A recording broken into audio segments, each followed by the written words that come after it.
Hablamos del crimen del policía retirado, un hecho que sacudía la noche del día domingo y que ha tenido amplia repercusión durante este día lunes. Sobre todo, Fernando, porque en el transcurso de las horas de la tarde siguen buscando a un delincuente que se dio a la fuga. Recordemos que son dos los malvivientes que habían ingresado a la casa de este policía retirado en la zona de Los Corralitos, en el departamento de Guaymallén. Sigue la búsqueda de esta persona. Desde bien temprano comenzaron a realizar con drones un rastrillaje, pero hasta el momento no ha habido resultado positivo. Por eso comenzamos aclarándoles cuál es la situación actual de la búsqueda de esa persona. Estas eran las primeras imágenes una vez conocida la novedad en el 911, un amplio despliegue de la policía de Mendoza. Obsérvese el vuelo del dron, sí, aterrizando justo muy cerquita de nuestra cámara, la presencia de las autoridades policiales intentando determinar hacia dónde podría haberse profugado quien se entiende fue el único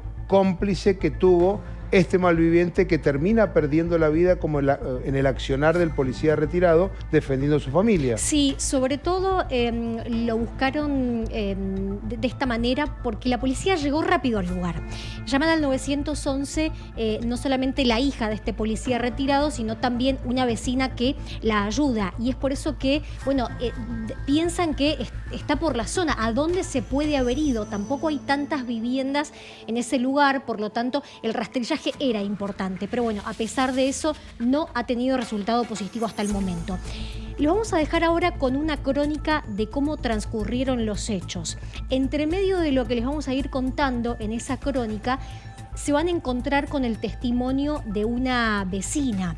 Esa vecina es la mamá de uno de los menores que estaba en el interior de la vivienda jugando con el nieto del policía retirado. Por lo tanto, ella, si bien no estaba presente, nos puede contar a ciencia cierta cómo fue ayudar a esos menores que salieron altamente conmocionados y también a la hija que había sido encañonada por los delincuentes.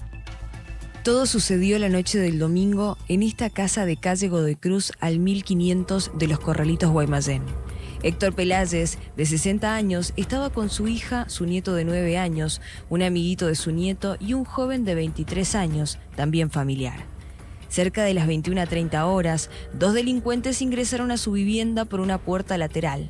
Héctor se estaba bañando y cuando salió de la ducha se encontró con la situación.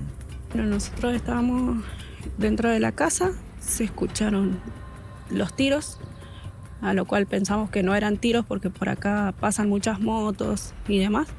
La víctima fatal, policía retirado, fue hasta su habitación, buscó su pistola calibre 9 milímetros y cruzó disparos con los asaltantes.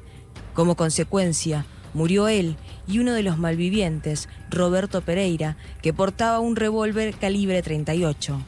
Ambos se dieron en el pecho. Sus cuerpos quedaron a una distancia menor a 2 metros y las armas en la escena del crimen.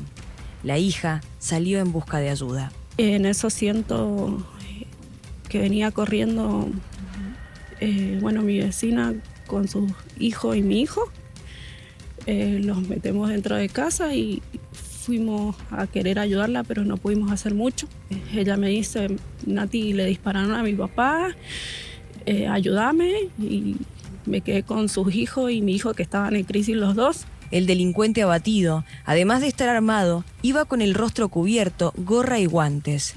Los menores de la casa se refugiaron como pudieron mientras sucedía todo. El otro delincuente se dio a la fuga. Efectivos policiales lo buscaron por la zona hasta con drones, pero aún no han logrado dar con él. La causa quedó en manos de la fiscal Claudia Ríos. Y se metieron debajo de la cama. Los dos juntos. ¿A ellos no les pegaron? ¿Están bien? ¿Cómo pasaron la noche? No, mi nene no está bien, se durmió tarde y el nene de ella, vino su papá, se lo llevó a su casa, pero estaba en crisis también.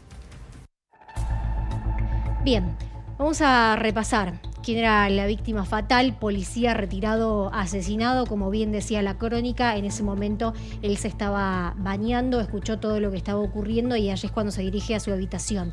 Héctor Enrique Pelayes tenía 60 años, el próximo mes cumplía 61. Vivía en Los Corralitos con su hija y con su nieto. Las otras dos personas, perdón Fer, que estaban en la casa, un joven de 23 años, familiar de él, y el otro menor, amiguito del nieto. Esta es una parte de la historia. No te muevas, porque vas a conocer la historia dentro de la historia y de por qué ese individuo termina en el interior de la casa de Pelayes, Claro. enfrentándose a tiros, pero a una escasísima distancia dentro de una habitación, para que se entienda que aquí está el drama de la pérdida y del asesinato. Pero hay otra historia que subyace respecto de esta que aflora como la protagonista. Sigamos repasando, por favor, en la causa. Sí, era presidente del Partido de Jubilados y si te parece seguimos avanzando con esto que vos estás diciendo, Fer, lo que tiene que ver con el delincuente abatido. Roberto Pereira Cruz. Es aquí donde empieza a tejerse otra historia y Vanina nos va a involucrar de quién estamos hablando cuando hablamos de Roberto Pereira Cruz, y ya Marcelo está preparado para contarnos cómo continuó en el dilema de las discusiones y de las acusaciones del Poder Ejecutivo contra un ala de la justicia. Tenía 36 años, se lo puede considerar ya reincidente porque tenía un prontuario, había estado en la cárcel. En enero del 2016 hizo su ingreso primario al penal, pero recién en marzo del 2018 lo condenaron por homicidio en ocasión de robo. En ese momento le dieron 12 años y medio de prisión, de un delito que preveía hasta 25 años de prisión. Y nos vamos a detener acá. Las imágenes que estamos compartiendo con ustedes son de nuestro archivo. Enero del 2016. Esto lo cubríamos para el noticiero Loteo Los Olmos, en Vistalba. En ese momento les contábamos sobre el asesinato de Cristian Verdugo, un hombre que estaba a punto de comer un asado con un amigo, ¿te acordás? Recibió un disparo en su rostro porque 3 malvivientes habían ingresado a robar en la casa de su vecino, pero con una tenaza rompieron la tela perimetral y también quisieron ingresar a ese otro domicilio. De hecho ingresaron y cuando los intentan reducir, Verdugo... no sé si se resiste, la palabra resiste es como demasiado fuerte, pero a ver, en una primera instancia no acata la orden y este delincuente no tuvo ningún empacho junto a sus secuaces de darle un tiro en la cara y asesinarlo de manera inmediata a Verdugo. En el pómulo izquierdo, por lo tanto le produjo la muerte en el acto. Bueno, por ese crimen había sido condenado Roberto Pereira Cruz. En marzo del 2018. Ahí, en marzo del 2018. Cuando le dan 12 años y medio de prisión, por supuesto que se tiene en cuenta lo que ya ha cumplido de prisión preventiva desde enero del 2016. Y en diciembre del 2022, por buen comportamiento, ya comienza con salidas transitorias. Es en abril del año pasado cuando recibe el beneficio de la libertad condicional, el informe social y psicológico le da bien, sigue todos los pasos que hay que seguir, dice la Suprema Corte, y finalmente se le otorga el beneficio de la libertad condicional. 7 años en total cumplió de una condena de 12 años y medio y de un delito que preveía hasta 25. Ahí es donde entra a tallar la otra parte de la historia de la cual le vamos a dar cuenta a partir de este momento con Marcelo Torres, porque todo comenzó con una crítica por parte de la ministra de Seguridad al área de Derechos Humanos de la Suprema Corte de Justicia. Hay que dilucidar un poco las cosas, hay que separar la paja del trigo y entender de alguna manera por qué este individuo tenía libertad condicional y gozando de ese beneficio que determina la ley, fue a matar.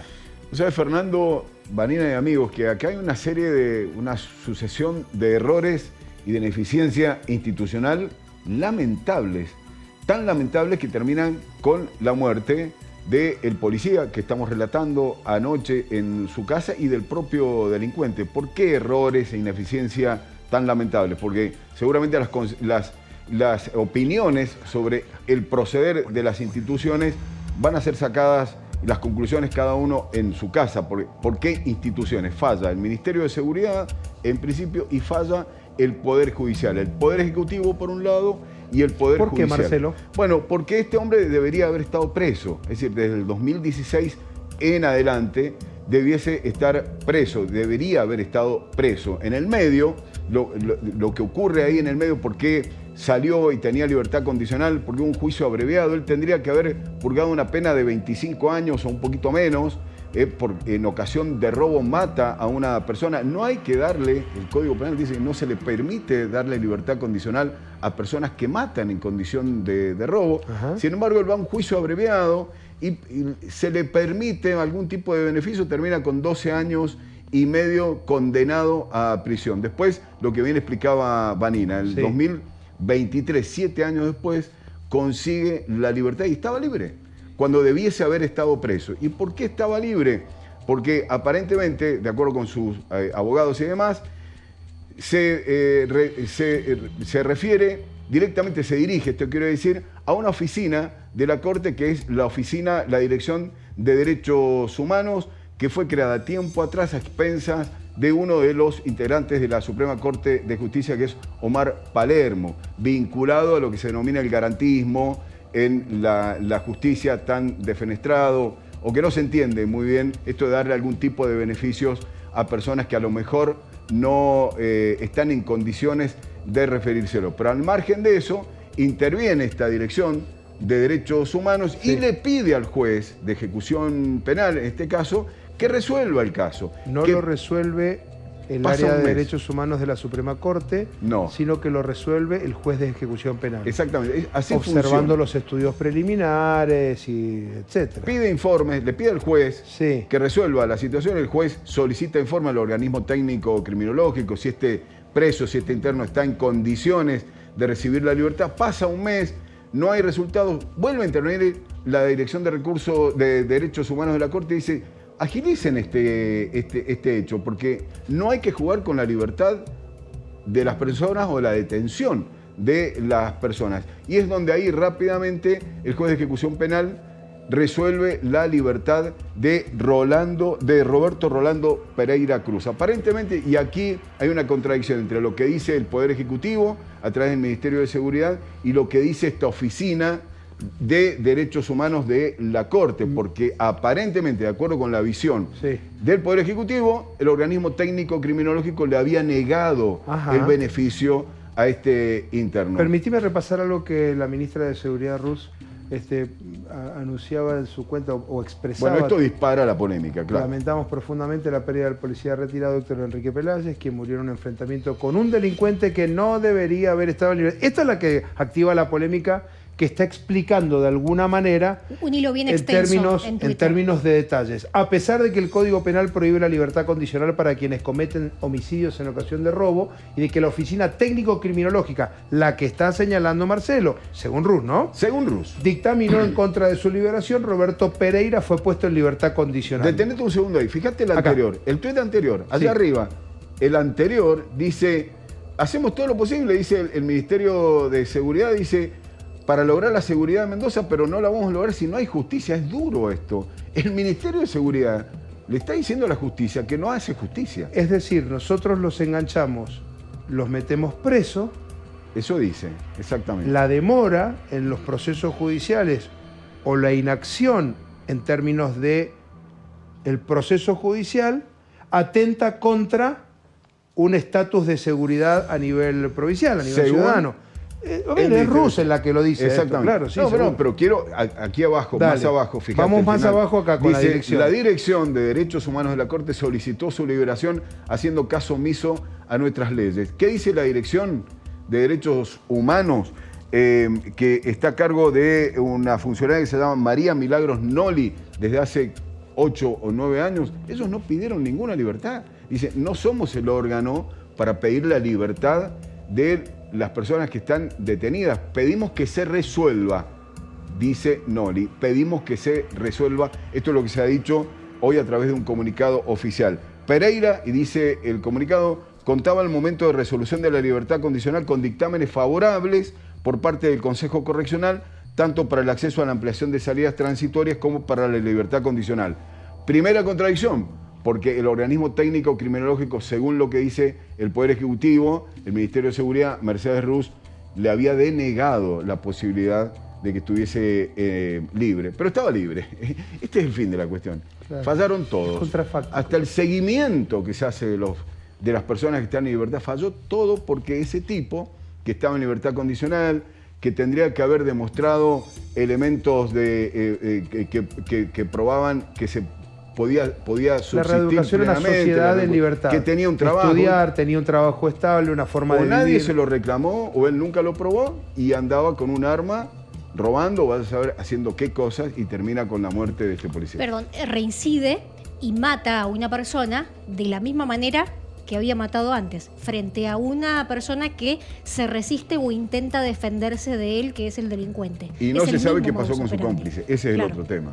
Si está en la misma situación, rápidamente el Ministerio de Seguridad, las instituciones lo tienen que encontrar, y tienen que explicarle a la ciudadanía cuál es la situación Del otro. del otro, que todavía está libre y quizás estaba en la misma situación que quien muere, ¿no? Gracias. Muchas gracias.